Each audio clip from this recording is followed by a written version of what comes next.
Mga katropa, totoo pala, ano, legit pala yung sinasabi nilang ano, yung Palan use oil na yung panggatong use oil lamang yung galing sa mga motorcycle. So sa mga sasakyan na 4 wheels na mag-change oil, yung langis na gamit na, yung pinagpalitan ng langis, tsaka yung cooking oil, yung mapiprutukan nyo ng mantika. Tignan nyo, galit na galit yung apoy. Talagang sobrang lakas pala, oh.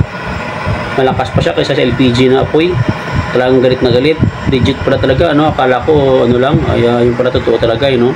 Nakita nyo, talagang sobrang lakas ng apoy. Ano lang po yan, use oil lang po yan, o mantika na pinagprituhan nyo. Imbis itapon nyo, yun daw po ang gagamitin nyo na po. Kita nyo, yan, galit na galit. Talagang tumutunog po yung apoy, oh. So ang sumisirip, talagang pangmalakasan.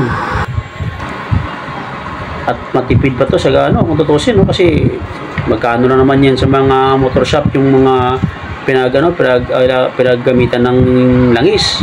Diba, tinatapon lang nila yan. Pwede yung hingiin or pwede yung bilhin.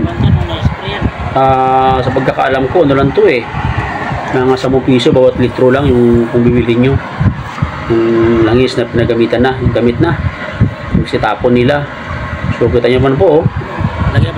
Ang ganda pag mahilig kayo magluto o sa mga lugawan, karinderya, pang araw-araw yung sa bahay, di ba? Talagang ano, makakatipid kayo.